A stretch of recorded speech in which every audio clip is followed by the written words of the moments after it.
Bom, então, fazendo uma apresentação aqui agora para vocês sobre a parte de perda de carga localizada, né, em condutos forçados de hidráulica 1,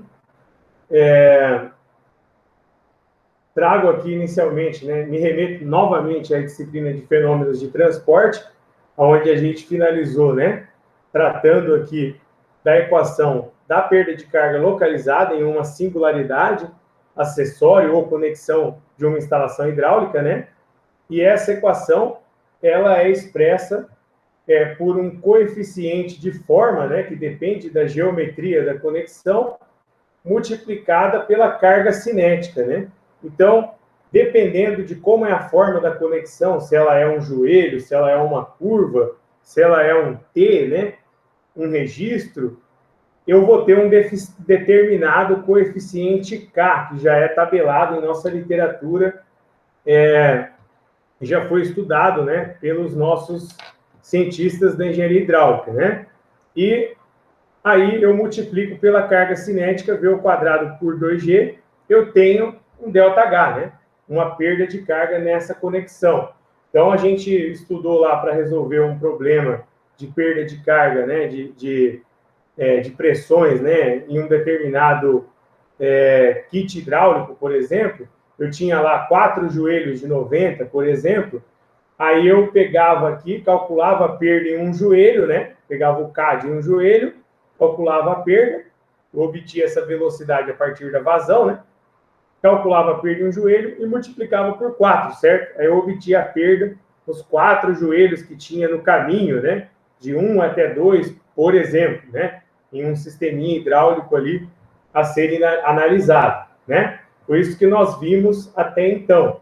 Então, essa é a maneira que a gente tem de determinar essa perda de carga localizada. Então, aqui uma tabelinha de K, né?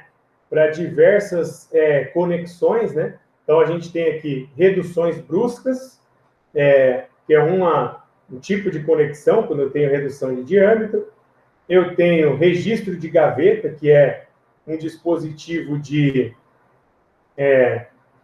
fechamento e abertura, né, para passagem de água. Eu tenho K para cotovelos e curvas. Essa tabelinha aqui já é mais resumida, né? Cotovelo de raio curto, cotovelo de raio longo, curva de 45, né? No livro do Franco Brunet, que a gente viu em FT, também tinha uma tabelinha similar a essa, né? Essa eu tirei do livro do Rodrigo Porto mesmo, certo? Bom, para facilitar a nossa vida, em termos de determinação dessas perdas de cargas localizadas e resolução de problemas, eu trago aqui um outro método para a determinação da perda de carga localizada, que é o método dos comprimentos equivalentes, né? Então, entre as equações de perda de carga localizada e a perda de carga universal em canalizações, né, a fórmula de Darcy, existe uma analogia formal, pois ambas são em função da carga cinética, né? Se eu pegar aqui a perda de carga em uma conexão, é em função da carga cinética. A perda em uma canalização também é em função da carga cinética, né? Fator de atrito sobre L sobre D, né? Então, se eu igualar elas aqui em função da carga cinética, eu vou chegar nessa analogia aqui, né? Então, para uma dada carga cinética constante, eu tenho comprimento sobre D é igual a K sobre F, né? Então, nesse método dos comprimentos equivalentes, esse LE aqui é o comprimento equivalente que corresponde a uma singularidade. O que seria isso, né? Na prática, né?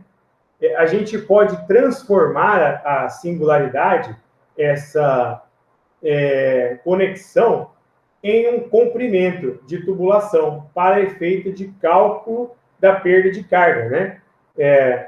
Ou seja, deste modo, né, por conveniência de cálculo, as singularidades podem ser expressas em comprimentos equivalentes de condutos retilíneos, que provocam a mesma perda de carga gerada pelo acessório quando a vazão em ambos é a mesma, né? Quando a carga cinética é a mesma. Ou seja, um determinado joelho de 90 pode gerar a mesma perda de carga de tantos metros de tubulação para um determinado diâmetro, né? Pode ver que variando o diâmetro, se eu jogar o diâmetro para cá, né? Variou o diâmetro, varia o comprimento equivalente também, né? Certo? Obviamente, os nossos colegas da literatura facilitaram a nossa vida e geraram tabelas, né? Onde a gente já tem esses comprimentos equivalentes para diversos diâmetros e diversas conexões. Então, aqui, por exemplo, né? Para o diâmetro de 20 milímetros, interno, útil, né, de uma tubulação, um joelho de 90 equivale a 1,2 metros de tubulação. Ou seja, um joelho de 90 graus, com diâmetro de 20 milímetros, equivale aí, né, a 1,2 metros de tubulação para o cálculo da perda de carga. Então, se eu tenho lá no meu problema 4 joelhos de 90, né, eu vou ter 4 vezes 1,2 metros de tubulação.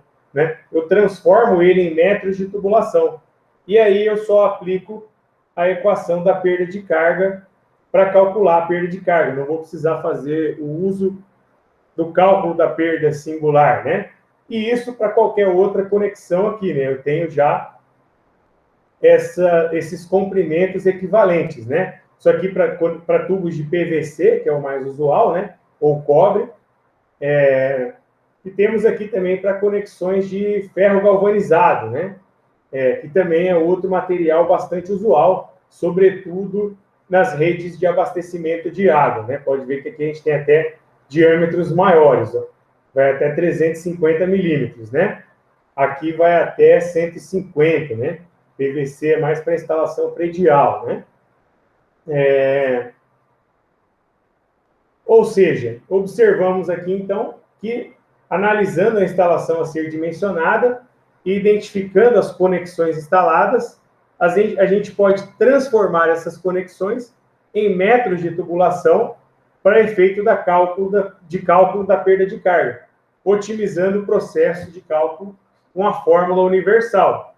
E acrescento ainda, né, não somente com a fórmula universal, com Hazen-Williams e HCl, eu também posso utilizar o método dos comprimentos equivalentes, né? Eu vou transformar conexões em metros de tubulação e vou multiplicar por aquele J, né? Por aquela perda de carga unitária, né? Que a gente viu na apresentação aí sobre perda de carga distribuída que eu fiz para vocês. Bom, basicamente, né, sobre a perda de carga localizada, me desculpe.